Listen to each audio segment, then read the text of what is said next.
Salam. Salam. Suara saya kedengaran sampai ke belakang.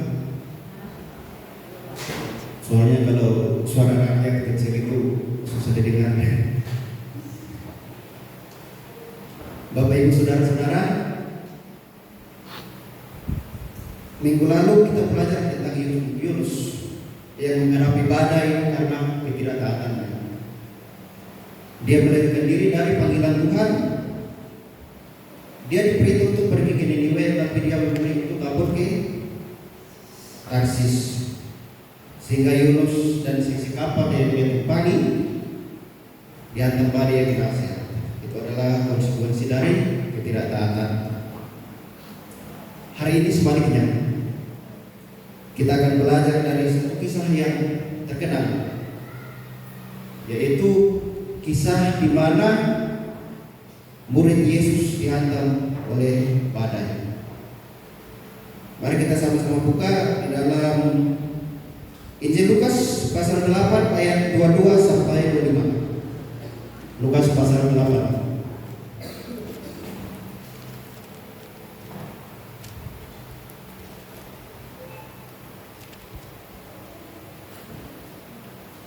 Jika saudara-saudara sudah menemukannya, saya akan bacakan bagi kita ya.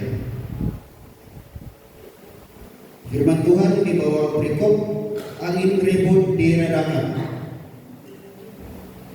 Pada suatu hari Yesus naik ke dalam perahu bersama-sama dengan murid-muridnya, dan ia berkata kepada mereka, "Marilah kita bertolak ke seberang danau."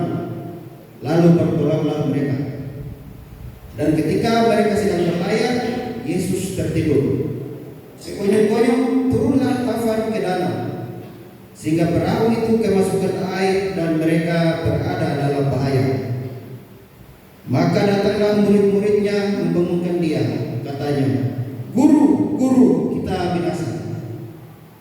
Ia pun bangun, lalu menghardik angin dan air yang mengamuk itu. Dan angin dan air pun reda, dan danau itu menjadi teduh. Lalu katanya kepada mereka, "Di manakah kepercayaanmu?" Maka takutlah mereka dan heran. Lalu berkata seorang kepada yang lain, "Siapa gerangan orang ini sehingga ia memberi perintah kepada angin dan air dan mereka taat kepadanya?" Demikian firman Tuhan. Saudara-saudara, cerita ini terkenal karena tidak semua cerita-cerita tentang kehidupan Yesus itu tertulis dalam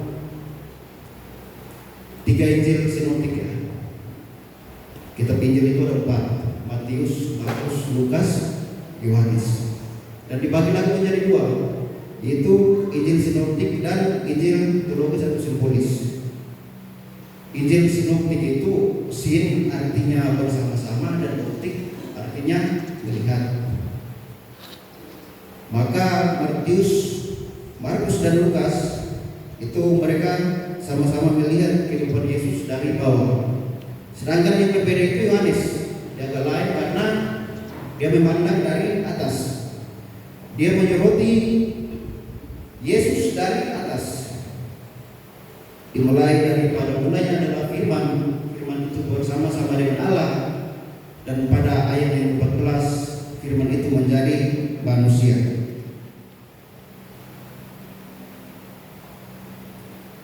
Bapak Ibu Saudara-saudara, ada kisah-kisah kehidupan Yesus yang tertulis di Matius tapi tidak ada di Markus, yang tertulis di Markus tapi tidak ada di Lukas, dan juga sebaliknya. Tapi ada juga yang tertulis di tiga-tiganya, seperti yang kita baca hari ini, tertulis di dalam Matius 8 ayat 23 sampai 27, dalam Markus 4 ayat 35 sampai 41, dan Lukas 8 ayat 22 sampai 25 yang kita baca sekarang. Yesus dan murid-muridnya menyeberang danau Galilea. Dihantam badai dan gelombang, tapi kuasa Yesus mengatasi badai dan gelombang itu. Hari ini kita sama-sama belajar dari kisah ini. Ada beberapa hal yang akan kita Yang pertama, fakta bahwa murid-murid dihantam badai. Saudara-saudara yang terkasih, mereka dihantam oleh badai dan gelombang. Tapi ada yang menarik, kita lihat ayat yang ke-22. Dan ia berkata pada suatu hari Yesus naik ke dalam perahu bersama-sama dengan murid-muridnya, dan ia berkata kepada mereka, marilah kita bertolak ke seberang danau. Saudara-saudara, siapakah inisiator dari perjalanan ini? Yesus. Yesus mengajak mereka ke seberang. Yesuslah yang mengajak mereka naik perahu. Dengan kata lain, perjalanan ini bukan perjalanannya mereka, bukan perjalanannya murid-murid, tapi ini adalah perjalanan Yesus yang mengajak mereka.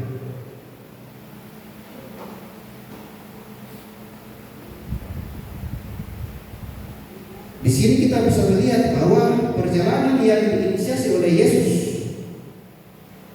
ternyata di tengah jalan dihantam badai, dihantam taufan, dihantam gelombang, sampai hampir binasa. Pertanyaan kita adalah, mengapa Yesus mengajak mereka ke seberang?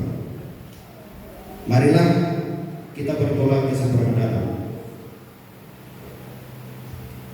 Ada apa di seberang danau itu? Kalau saudara baca di ayat selanjutnya di dalam pasal 8 ayat 26 sampai 29, kisah selanjutnya akan terlihat bahwa di seberang danau itu mereka bertemu dengan seorang yang menguasai roh jahat di Gerasa. Lalu Tuhan mengusir setan. Tuhan melepaskan orang yang kerasukan itu dari cengkeraman iblis. Tuhan menolong orang itu, Tuhan menyelamatkan orang itu. Karena itu Yesus berkata, marilah kita bertolak ke seberang. Maka dengan kata lain, perjalanan ini menjadi penting karena ini adalah perjalanan misi, perjalanan pelayanan. Yesus mengajak dan para murid ikut. Menurut keterangan Matius 8 ayat 23, lalu Yesus naik ke dalam perahu dan murid-muridnya pun mengikutinya. Dan ternyata di tengah jalan dihantam gelombang, badai, angin ribut. Saudara-saudara, artinya apa? Artinya perjalanan ini adalah perjalanan pelayanan, bukan perjalanan yang menyimpang dari kehendak Tuhan. Ini adalah perjalanan yang dipimpin Tuhan, diarahkan Tuhan, dan disuruh Tuhan. Seperti kita pelajari minggu lalu di dalam perjanjian lama tentang Yunus. Yunus dihantam badai, tapi bedanya Yunus itu sedang lari dari Tuhan. Yunus sedang tidak taat. Yunus sedang menyeleweng dari Tuhan. Yunus jubur begitu. Jadi saudara, kalau ada orang yang lari dari Tuhan, tidak taat, menyeleweng di kepala batu, jubur, kalau dia dihantam badai itu wajar. Kita semua berpikir itu hukuman dari Tuhan. Siapa suruh kau lari? Siapa suruh kau tidak taat? Siapa suruh kau kepala batu?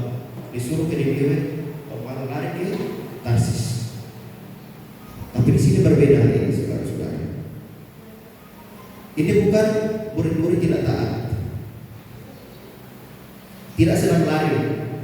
Justru mereka sedang taat, dan di dalam kondisi sedang taat itulah badai datang dan menghantam.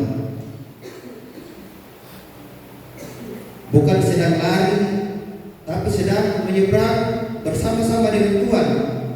Tapi justru dalam perjalanan bersama Tuhan, dalam pelayanan bersama Tuhan, saat itulah gelombang datang dan menghantam. Ini sebenarnya satu pelajaran bagi kita bahwa kadang-kadang ada orang yang tidak taat dan dihantam badai, tapi ada juga orang yang taat malah dihantam badai. Ada orang yang lari dari Tuhan dan dihantam badai, tapi ada orang yang justru jalan bersama Tuhan tapi malah dihantam badai. Dan inilah yang kadang menjadi kesulitan bagi kita, saudara-saudara. Banyak sekali kita di sini mungkin berpikir bahwa kalau ikut Tuhan semua masalah disingkirkan, segala kesulitan dibuang, segala air mata, segala tantangan apapun itu dibebaskan. Tapi justru sebaliknya, saudara-saudara, justru dalam pengalaman kadang-kadang ada orang-orang jahat, orang-orang yang tidak takut Tuhan, orang-orang yang tidak peduli dengan Tuhan, hidupnya lebih enak daripada orang-orang beriman. Itulah pergumulan yang dihadapi oleh pemazmur, dan juga ada tertulis di dalam Yeremia 1 ayat 12. Berkata begini, Yeremia 12 ayat 1 sampai 2. Mengapa muncul hidup orang fasik, sentosa semua orang yang berlaku tidak setia? Engkau membuat mereka tumbuh dan mereka juga berakar. Mereka tumbuh subur dan menghasilkan buah juga. Memang engkau selalu di mulut mereka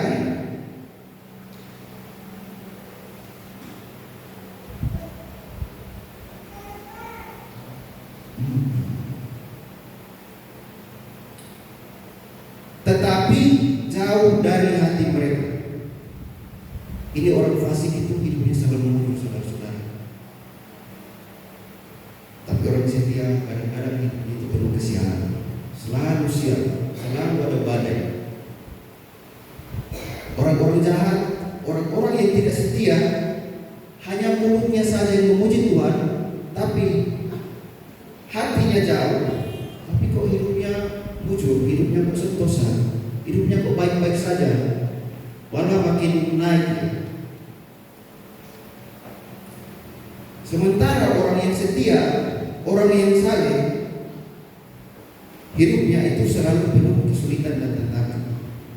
Di sini kita belajar bahwa jangan berpikir saat kita taat, saat kita setia pada Tuhan dan membebaskan kita dari semua problem. Sama seperti murid-murid sedang berjalan bersama Tuhan, sedang berjalan dipimpin Tuhan, dan atas perintah Tuhan, tapi ternyata ada badai. Kita lihat ayat 23. Sekonyong-konyong turunlah taufan ke danau. Sekonyong-konyong ada badai. Itu artinya badai datang secara mendadak, secara tiba-tiba.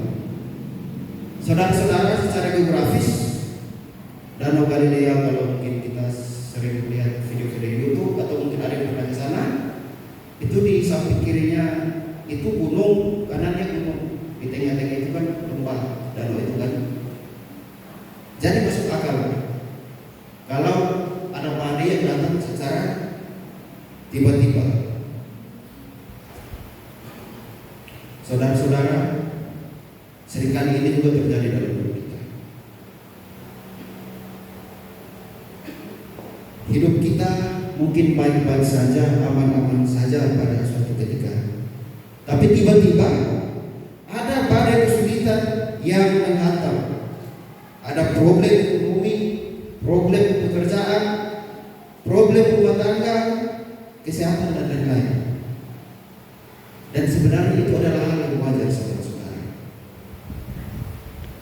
Kenapa, saudara-saudara, itu adalah hal yang wajar? Kalau kita baca di dalam kisah-kisah Alkitab, hampir semua tokoh Alkitab yang taat sama Tuhan itu punya kesulitan sendiri-sendiri. Habel orang benar, tapi dibunuh oleh Kain yang jahat. Yusuf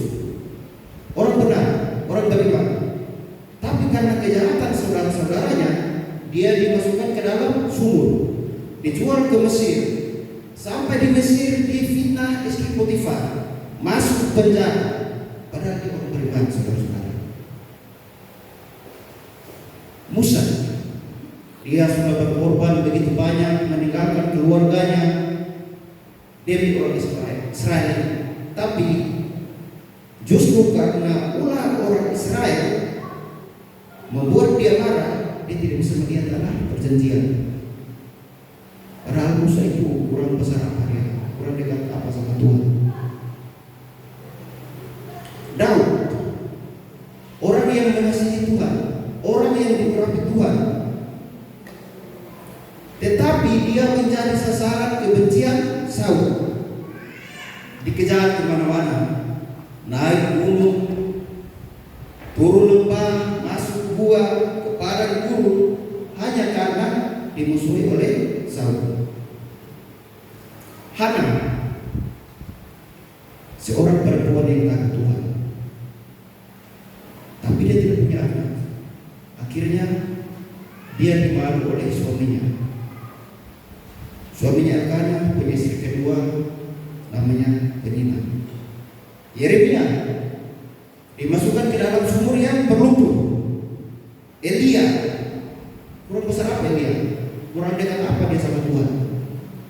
Tapi dia diburu, dikejar oleh Isabel untuk dibunuh. Daniel masuk ke gua singa. Sadrak, Mesak, Abednego masuk ke perapian yang menyala-nyala. Rasul Paulus, Rasul Petrus di penjara. Yohanes Pembaptis masuk penjara, keluar sisa badannya doang, kepalanya sedang diulang di istana Herodes. Saudara-saudara, jika Habel, Yusuf, Musa, Daud, Hana, Yeremia, Elia, Daniel, Sadrak, Mesak, Abednego, Paulus, Petrus, Yohanes Pembaptis, semuanya kena badai dan Bang Yusuf bebas.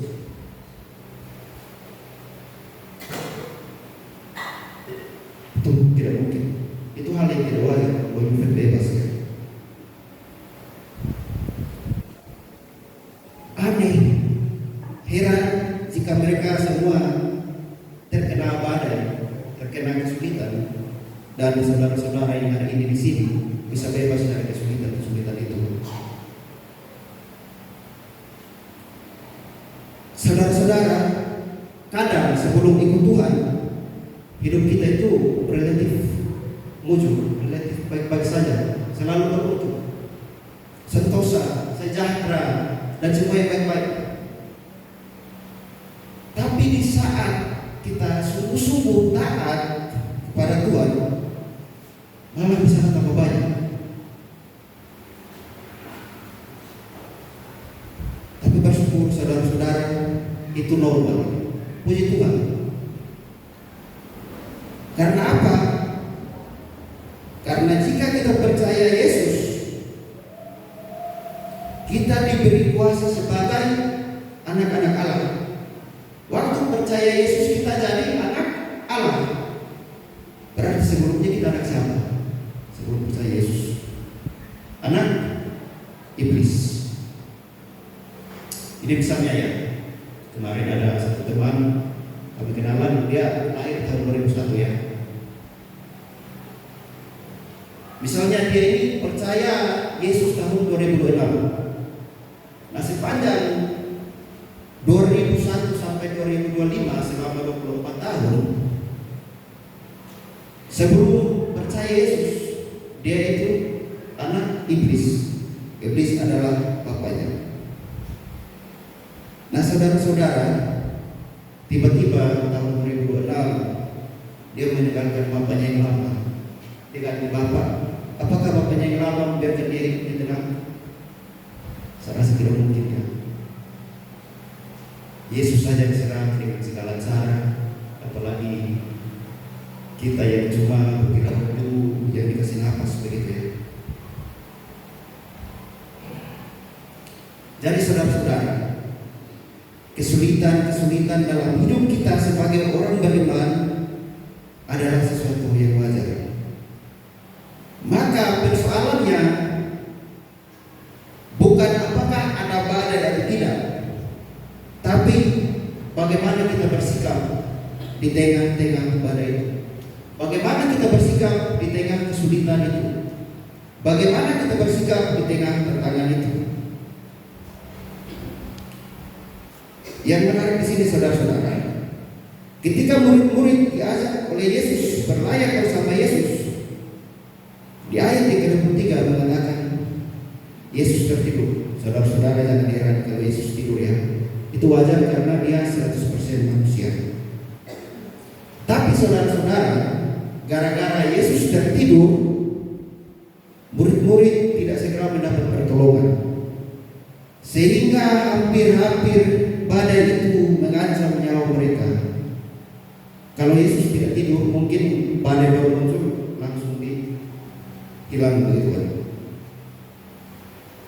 Tapi karena Yesus tidur, murid-murid tidak segera ditolong sehingga hampir mati karena badai. Seringkali itu juga kita alami saudara-saudara. Setelah badai datang, kita berteriak satu kali, Tuhan tolong, tapi tidak ada jawaban. Kita teriak lagi 1 minggu, teriak lagi 1 tahun, teriak lagi bertahun-tahun, Tuhan tolong, tapi tidak ada pertolongan. Itu pergumulan dan tantangan buat kita saudara. Itu menguji iman kita. Bukan saudara saja yang mengalami hal yang begitu. Sekali teriak, 2 kali teriak, setahun teriak, 10 tahun teriak, tapi tidak pernah dijawab.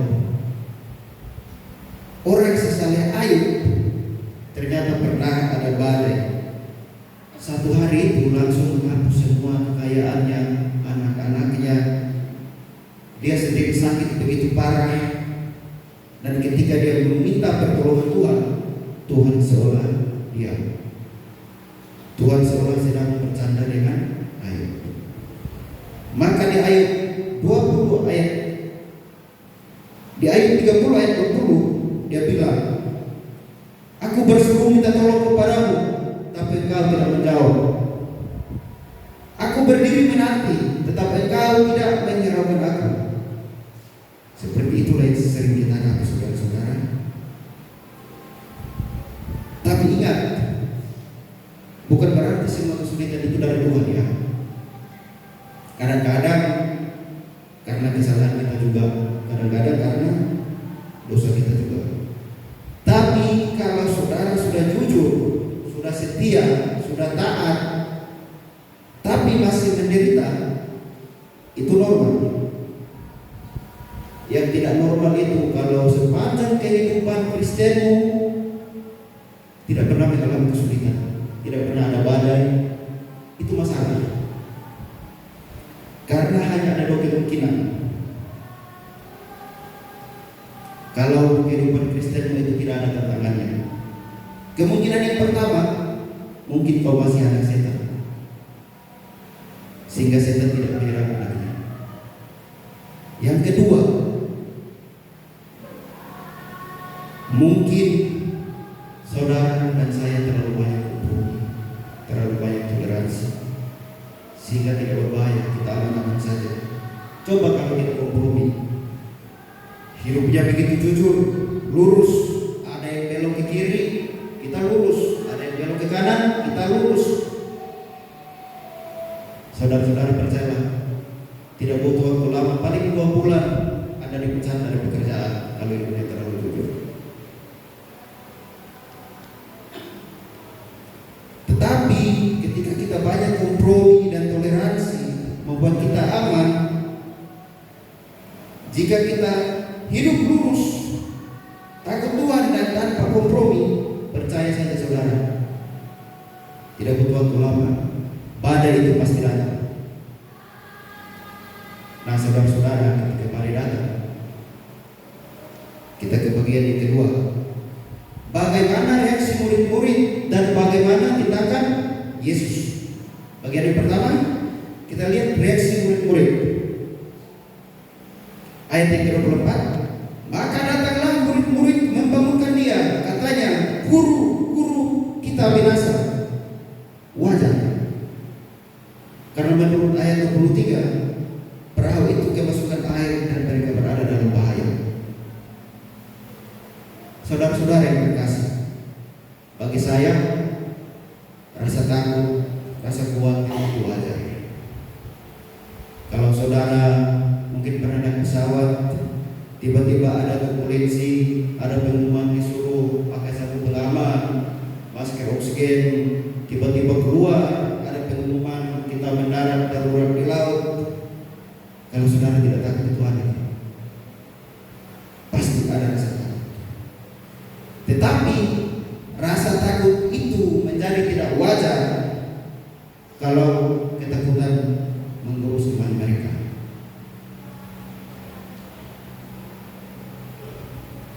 Kalau ketakutan menggerus kepercayaan mereka. Kita lihat ayat yang ke-24. Mereka bilang, guru, guru, kita binasa. Kenapa mereka bilang binasa padahal belum binasa? Kenapa mereka teriak, guru, guru, kita binasa padahal belum tentu binasa? Harusnya mereka bilang, guru, guru, kita hampir binasa atau kita akan binasa.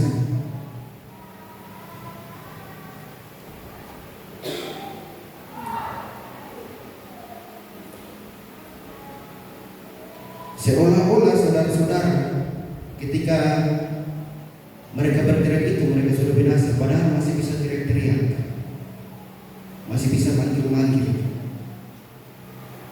Artinya ketakutan itu wajar saudara-saudara. Tapi ketika ketakutan itu datang, ternyata iman murid-murid itu ikut tergerus, ikut berkurang. Itulah kenapa Yesus menegur mereka di ayat yang ke-25. Lalu katanya kepada mereka, di manakah kepercayaanmu? Artinya kepercayaan mereka sedang hilang. Kalau mereka takut tapi tetap beriman, Yesus mungkin tidak akan menegur mereka. Tapi saat Yesus berkata di manakah kepercayaan, itu jelas kepercayaan mereka hilang, kepercayaan mereka berkurang.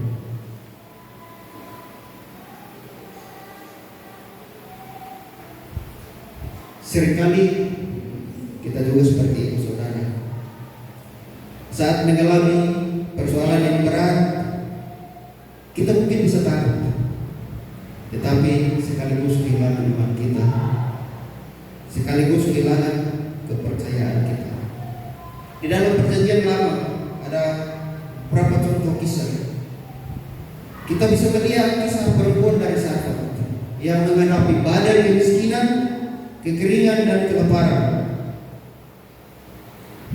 Kita lihat kata-katanya di dalam 1 Raja-Raja 17 ayat 12 saat Elia meminta roti.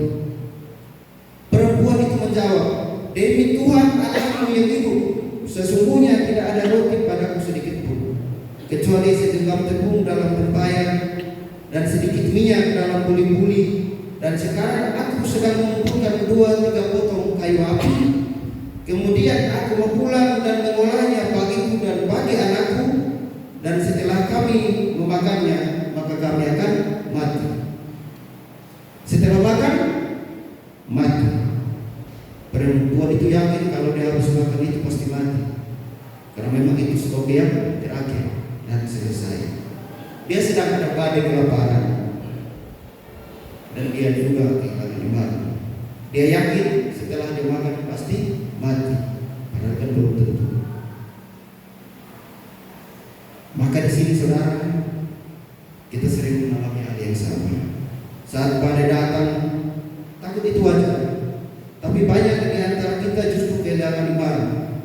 Kita seperti orang-orang yang tidak percaya Tuhan. Kita lupa bahwa kita punya Tuhan yang Maha Kuasa, yang mengendalikan alam semesta, dan Tuhan yang menggerakkan seluruh alam semesta ini di dalam tangannya. Semua Tuhan yang atur.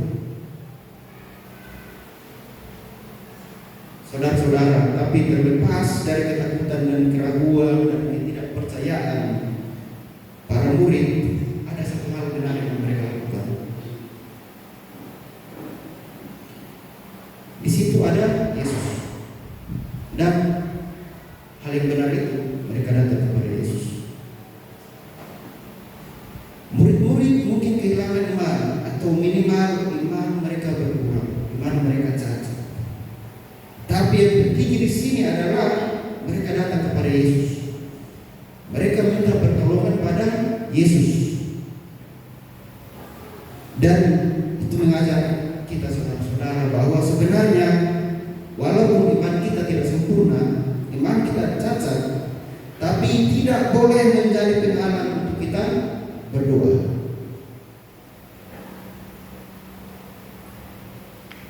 Ada seorang teolog berkata, jangan pernah merasa tidak layak datang kepada Tuhan hanya karena kita penuh kelemahan.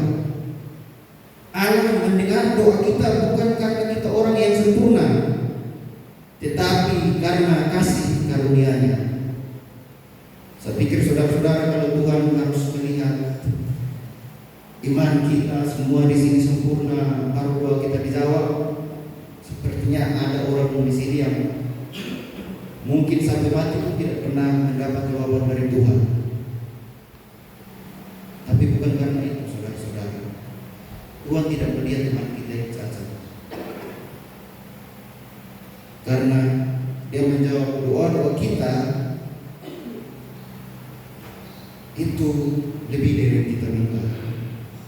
Kadang jawaban doa dari Tuhan melampaui iman kita.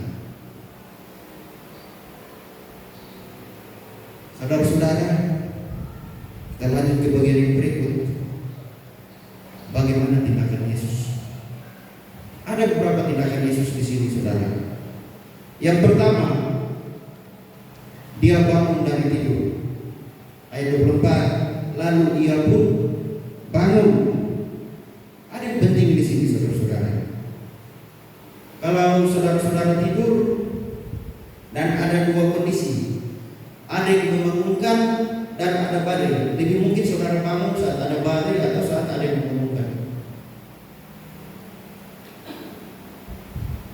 Saya pikir saat ada badai ya. Kadang-kadang ada orang yang membangunkan 100 kali pun tidak bangun-bangun, dan orangnya belum hadir ya.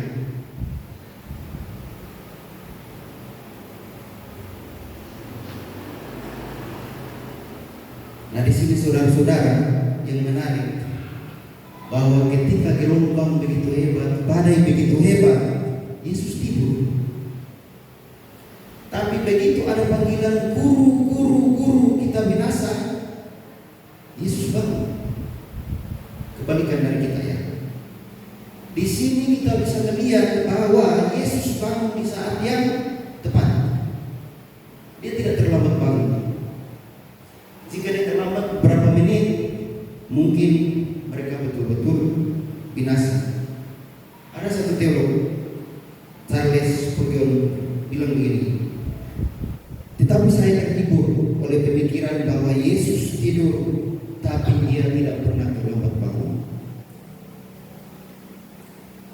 Mungkin Yesus seperti tertidur. Kita sudah berdoa 1 hari, 1 minggu tidak ada pertolongan, 1 bulan tidak ada pertolongan, bertahun-tahun tidak ada pertolongan. Tapi ingat, Yesus tidak pernah terlambat bangun. Waktu yang tepat Dia pasti menolong saudara. Tuhan pasti sanggup.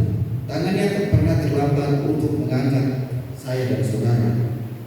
Karena itu saudara, mungkin saat ini saudara masih berseru, tapi belum ada jawaban.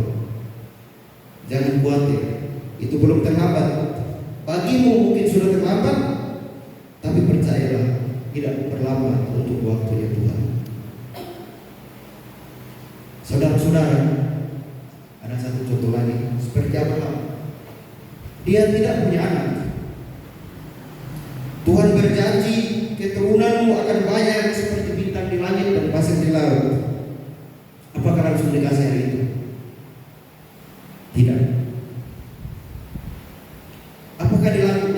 dikasih 1 tahun kemudian? Tidak juga. Kalau langsung dikasih 1 tahun kemudian Abraham langsung dapat anak, mungkin imannya ada, tapi imannya tidak bertumbuh. Tapi Tuhan sengaja setelah berjanji pada Abraham 10 tahun kemudian baru digenapi. Bahkan dalam 10 tahun itu Abraham sudah semakin tua, Sarah sudah mati haid. Tapi justru karena Tuhan menunda pertolongannya, Tuhan menunda mujizatnya, iman Abraham justru bertambah. Waktu Lazarus sakit, Maria dan Marta mengabari Yesus, "Dia yang engkau kasihi sakit." Begitu dengar Lazarus sakit, teman masa kecilnya sakit, apakah Yesus langsung datang ke Betania? Tidak. Dia sengaja menunda. Begitu dia datang, Lazarus sudah jadi mendiam, sudah almarhum, sudah 4 hari dalam kubur. Seandainya waktu Lazarus itu sakit, Tuhan Yesus langsung datang, kira-kira yang terjadi itu mujizat apa, saudara-saudara? Kesembuhan dia. Tetapi saat Lazarus sudah jadi almarhum, Lazarus sudah meninggal 4 hari, yang terjadi itu mujizat kebangkitan. Jadi yang lebih besar itu mujizat kebangkitan atau kesembuhan. Sekali tahu sendiri saudara-saudara,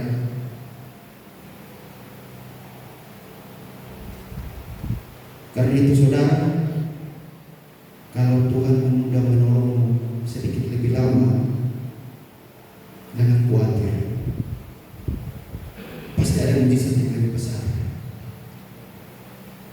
Jangan ragu. Dia sanggup dan dia tidak pernah terlambat. Kita melihat tindakan Yesus yang kedua. Dia menghardik angin dan air di danau itu. Ayat 34. Lalu ia menghardik angin dan air yang mengamuk itu. Dan angin dan air itu pun reda dan danau itu menjadi teduh. Saudara-saudara, ini sesuatu yang menarik. Kadang-kadang kita menonton di media sosial dan lain-lain, banyak perdebatan dari agama-agama sebelah. Yesus itu bukan Tuhan. Tuhan kok tidur, Tuhan kok makan, Tuhan kok lahir, Tuhan kok bisa mati. Tapi saudara-saudara, mereka tidak sadar bahwa gambaran semacam ini, gambaran bahwa Yesus menghardik badai dan badai itu menjadi tenang, itu justru menunjukkan bahwa dia adalah Tuhan. Karena taufan itu tunduk atas perintahnya. Saudara-saudara, di dalam perjanjian lama kita bisa melihat dalam kitab Mazmur 89 ayat 9 sampai 10, kita melihat nats yang membuktikan bahwa Yesus itu adalah Allah sendiri. Ayat 9, "Ya Tuhan," Tuhan di sini huruf besar semua ya. Kalau huruf besar semua itu diterjemahkan dari bahasa Ibrani YHWH. Itu artinya dia itu Allah Bapa sendiri, Allah pencipta langit bumi sendiri. Kalau yang huruf besar yang cuma huruf T-nya, berarti itu terjemahan dari kata Adonai, Elohim, dan lain-lain. Ya Tuhan, Allah semesta alam, siapakah Engkau? Siapakah seperti Engkau? Engkau kuat ya Tuhan, Engkau kuat ya Yahweh, dan kesetiaan ada di sekelilingmu. Engkaulah yang memerintah kecokakan laut. Pada waktu naik gelombang-gelombangnya, Engkau juga yang meredakan. Saudara-saudara, yang bisa memerintah badai dan gelombang itu siapa? Yang berkuasa atas laut itu siapa? Kalau bukan Allah sendiri, kalau bukan Tuhan sendiri. Artinya saudara-saudara, dalam kitab Mazmur ini ditegaskan yang bisa menentukan gelombang dan badai itu hanya YHWH, hanya Tuhan. Dan sekarang Yesus melakukan itu. Artinya Yesus sendiri adalah Allah perjanjian lama. Yesus sendiri adalah YHWH itu sendiri yang dibicarakan dalam kitab Mazmur. Di sini kita bisa melihat bahwa sebelumnya dia tertidur, kita melihat dia sebagai manusia. Tetapi saat dia menghadapi badai itu, dia menunjukkan keilahiannya, menunjukkan kealahannya, bahwa dia adalah YHWH. Itu didukung oleh ayat yang ke-25, saudara-saudara. Maka takutlah mereka dan heran, lalu berkata seorang kepada yang lain, siapa gerangan orang ini? Sehingga ia memberi perintah kepada angin dan air dan mereka taat kepadanya. Perhatikan saudara-saudara, murid-murid tadi dihantam gelombang, mereka takut. Sekarang mereka takut juga. Siapa yang mereka hadapi? Tadi mereka takut gelombang, tapi sekarang mereka takut orang ini siapa? Tadi mereka berseru, guru, guru, guru, kita binasa. Tapi kayaknya orang ini bukan cuma sekedar guru. Dia lebih dari sekedar guru. Kalau dia cuma guru, kenapa gelombang, badai, angin, tafan bisa taat?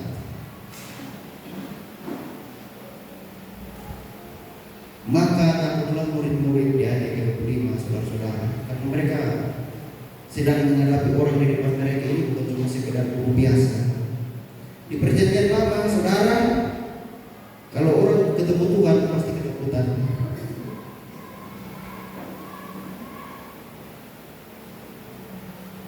Dan saudara-saudara, kita melihat di sini ketakutan murid-murid itu berubah dari takut terhadap badai. Sekarang mereka takut karena sedang berhadapan dengan seseorang yang mereka belum kenal sebelumnya. Dan ini menjadi pelajaran bagi kita, saudara. Kalau badai, kalau gelombang, taat kepada Dia. Apa sih masalahmu yang terlalu sulit bagi Dia? Apa masalahmu yang terlalu berat? Adakah hal yang mustahil bagi Tuhan? Tidak ada, saudara-saudara. Kuncinya bukan mustahil, bukan bisa atau tidak, tetapi Dia mau atau tidak. Kalau Tuhan mau, gampang. Sebenarnya menyelesaikan masalah besar dan menyelesaikan masalah kecil itu tidak ada bedanya bagi Tuhan, saudara-saudara. Karena Tuhan menyelesaikan masalah besar sama dengannya dengan menyelesaikan masalah kecil. Dia melempar satu galaksi sama ringannya dengan Dia melempar sebutir pasir. Yang penting bukan itu.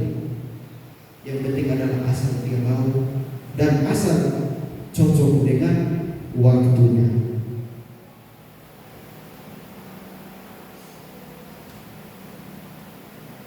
Saudara-saudara, jika Dia adalah YHWH sendiri yang mampu meredakan seluruh gelora laut dan badai tafan, Dia sendiri memberikan jaminan jika Dia mau, tidak ada yang mustahil bagi Dia.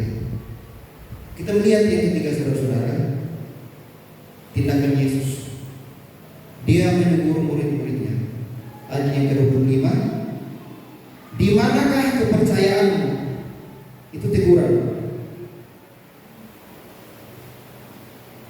Yesus tidak mau saat badai datang iman kita habis. Justru Dia mau melatih iman kita di tengah badai. Begitu juga umat Tuhan sekalian. Ketika kita sedang berada di dalam kesulitan, Tuhan tidak mau kita kehilangan kepercayaan. Percaya saja, Dia sanggup menolong. Tuhan tidak pernah berjanji jalan hidup orang percaya bebas dari badai. Tapi Dia berjanji bahwa tidak satupun badai akan kita hadapi sendirian. Dia masuk bersama-sama kita di dalam badai, menyertai kita selama badai berlangsung dan memimpin kita keluar pada waktu yang Dia tetapkan. Tuhan tidak pernah membawa saudara dalam badai lalu melepas saudara sejalan sendiri. Tuhan kita tidak seperti itu ya. Dia selalu menyertai, memimpin. Karena itu tidak ada hal yang mustahil untuk dilakukan. Jadi saudara-saudara yang terkasih, jika Tuhan mau, jika sudah tepat waktunya Tuhan ingin menolong saudara, siapapun bisa dipakai saudara-saudara. Bahkan anak setan pun dia pakai, bahkan mungkin Kim Jong Un juga dipakai. Saudara tidak percaya? Untuk orang Majus, untuk bawa mereka kepada Yesus, dia pakai bintang. Untuk memberi makan Elia, dia pakai burung gagak. Untuk tegur Bileam, dia pakai keledai. Untuk membuat Yunus bertobat, dia pakai ikan. Untuk sadarkan Petrus, dia pakai ayam. Jika dia bisa pakai bintang, burung gagak, keledai, ayam, saya rasa anak setan belum Tuhan bisa pakai. Penjahat-penjahat Tuhan bisa pakai. Bahkan Kim Jong Un ya, saudara-saudara, kita melihat di kitab Yesaya saat bangsa Yahudi sedang dalam pembuangan Babel. Mereka sedang berumur selama 70 tahun untuk pulang ke tanah air. Saat mereka Paskah di tahun pertama, mereka bilang, tahun ini di sini, tahun depan di Yerusalem. Diulang selama 70 tahun. Lalu pada waktu yang tepat, Tuhan menjawab doa mereka.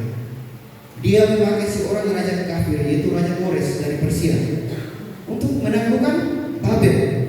Mengirim pulang orang Yahudi, membiayai pembangunan bait Allah.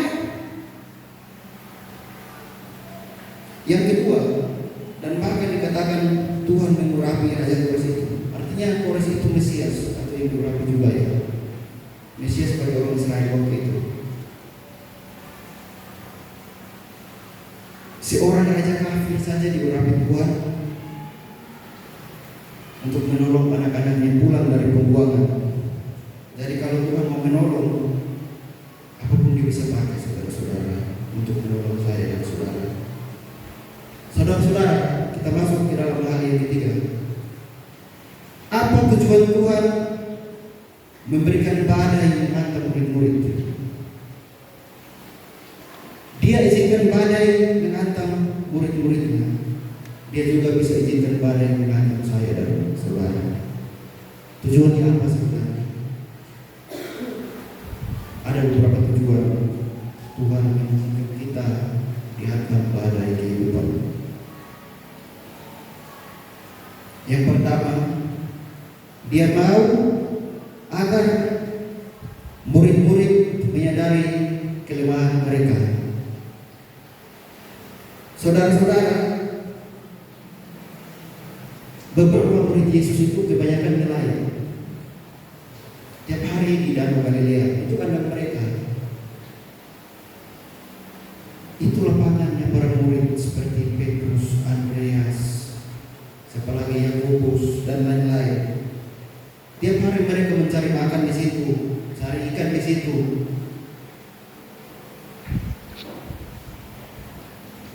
Mereka hafal, mungkin Petrus hafal di bagian mana ada ikannya, di bagian mana ada udangnya, ikan yang kecil-kecil di mana, ikan yang besar-besar di mana. Karena itu tempat mereka kembali, saudara-saudara. Kapan ada badai datang, seharusnya mereka sadar. Karena setiap hari mereka pasti di situ sebelum ikut Yesus. Tapi justru di lapangan mereka, di kandang mereka, mereka itu hampir mati, hampir binasa kalau tidak ada Tuhan. Itu selesai semua itu. Tuhan mengizinkan badai itu terjadi untuk menunjukkan bahwa mereka lemah, mereka tidak punya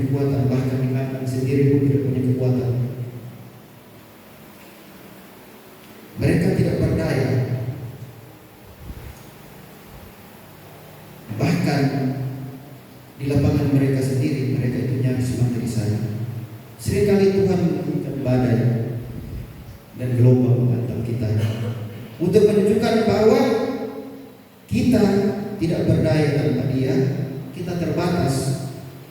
Satu tarikan apa saja itu adalah anugerah dari Tuhan.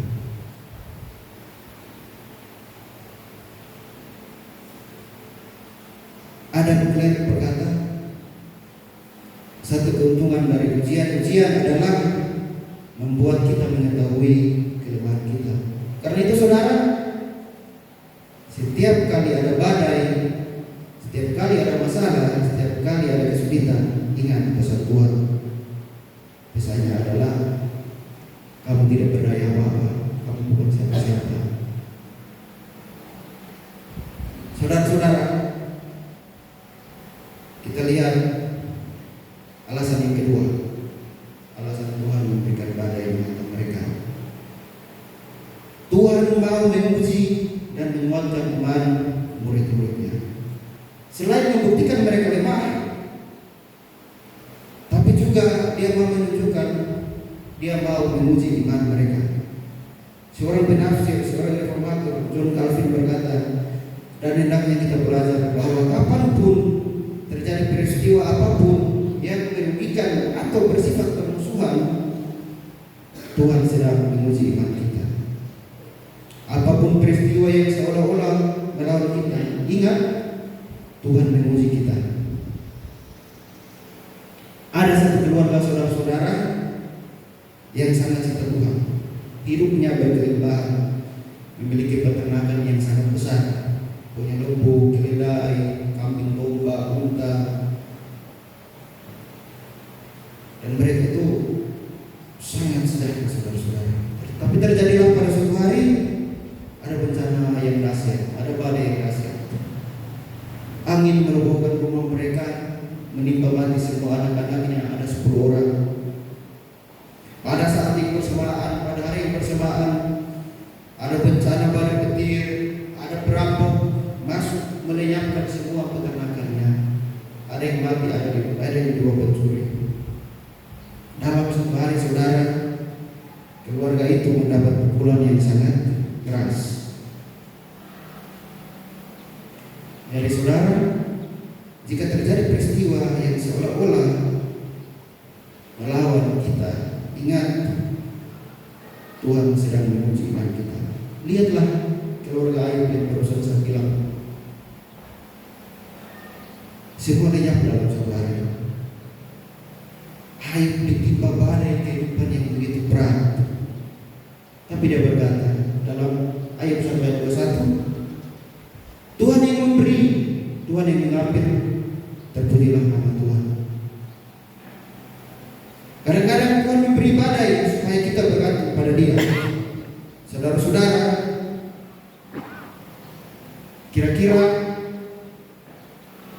saat saudara sehat-sehat saja dan saudara sakit-sakitan, kira-kira lebih banyak berdoa di kondisi yang mana? Banyak berdoa saat sehat-sehat atau sakit-sakit?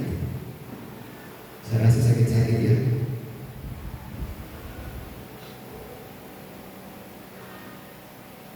Kalau usaha lancar, rajin berdoa enggak?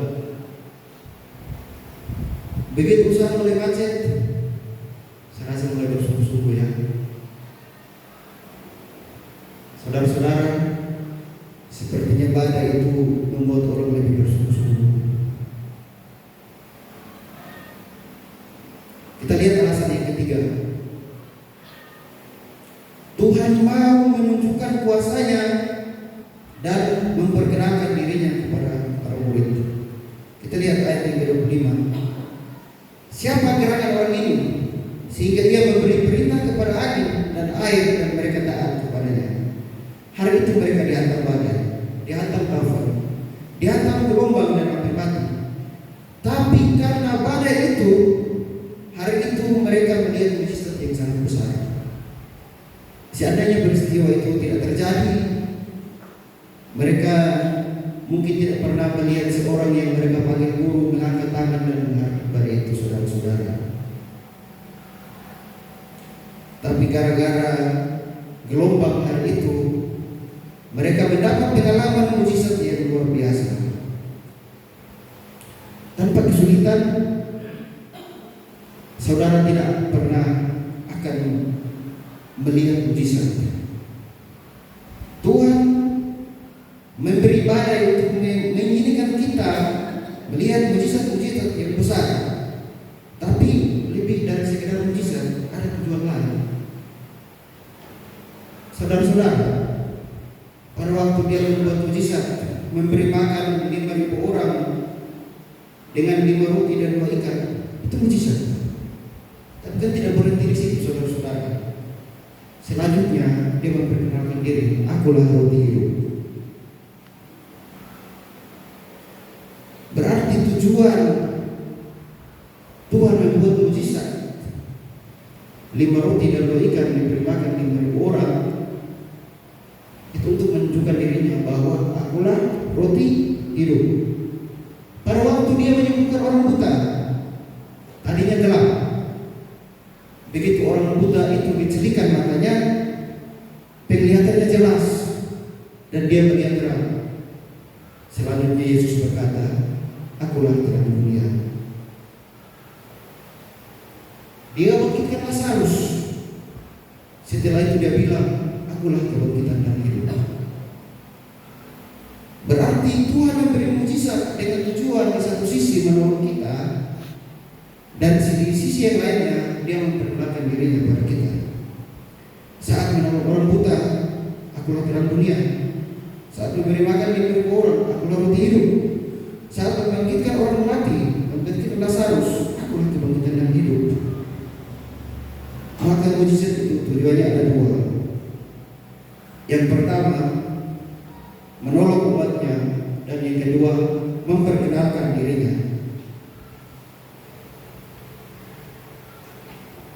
Pertanyaannya bagi kita saudara-saudara, jika saudara mengalami mujizat, kira-kira pengenalan saudara akan Tuhan itu bertambah atau tidak? Apakah saat mengalami mujizat saudara lebih mengenal Tuhan, siapa dia itu? Kalau tidak bertambah, ada yang salah di sana saudara-saudara. Karena tujuan mujizat itu adalah untuk menolong kita dan Tuhan memperkenalkan diri pada kita. Saudara-saudara, sebelumnya murid-murid itu hanya melihat dia sebagai guru. Tapi gara-gara badai itu, mereka melihat mujizat, lalu mereka lebih mengenal Tuhan. Oh, ternyata dia itu adalah Yahweh itu sendiri. Gara-gara badai, pengenalan murid-murid akan Tuhan itu bertambah. Saudara-saudara, kenapa Tuhan membiarkan orang Israel itu ditindas di Mesir? Ditindas begitu parah, kerja paksa dan lain-lain, supaya saat Tuhan menyelamatkan mereka, mereka bisa mengenal Dia. Di dalam Keluaran 18 ayat 10-11, sekarang aku tahu bahwa Tuhan lebih besar dari segala Allah. Kenapa Tuhan membiarkan Naaman sakit kusta begitu hebat? Supaya begitu Tuhan membuat mujizat dan Naaman disembuhkan, Naaman jadi kenal siapa itu Allah. 2 Raja-Raja 5 ayat 15, Naaman berkata, sekarang aku tahu bahwa di seluruh bumi tidak ada Allah kecuali di Israel. Kenapa Tuhan biarkan anak dari janda di Sarfat itu sakit dan berhenti bernapas? Supaya saat Tuhan membangkitkan dia bisa mengenal Tuhan melalui nabinya. Di dalam 1 Raja-Raja 17 ayat 4, janda itu berkata, sekarang aku tahu bahwa engkau abdi Allah, dan firman Tuhan yang kau ucapkan itu adalah benar. Karena itu saudara-saudara, setiap badai yang kita alami itu adalah kesempatan untuk melihat mujizat dan mengenal Tuhan. Saudara-saudara,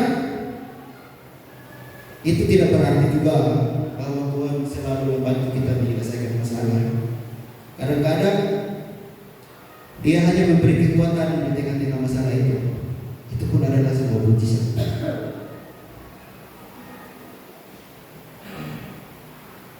Seringkali saudara, kita berpikir bahwa mujizat adalah ketika Allah langsung menghilangkan masalah kita. Padahal ada kalanya mujizat yang lebih besar justru terjadi ketika masalah itu tetap ada dan Allah menolong kita, sehingga kita tidak hancur seperti semak yang terbakar tapi tidak habis dimakan api. Demikian juga hidup orang percaya, bukan api yang selalu dihilangkan, melainkan kita diberi kekuatan untuk bertahan, untuk tidak terbakar di dalam api itu. Jadi saudara-saudara, apapun badaimu, apapun kesulitanmu, percaya saja, Dia tak pernah lepaskan tanganmu. Walau angin menderu, juga ombak memburu, penyertaannya sempurna.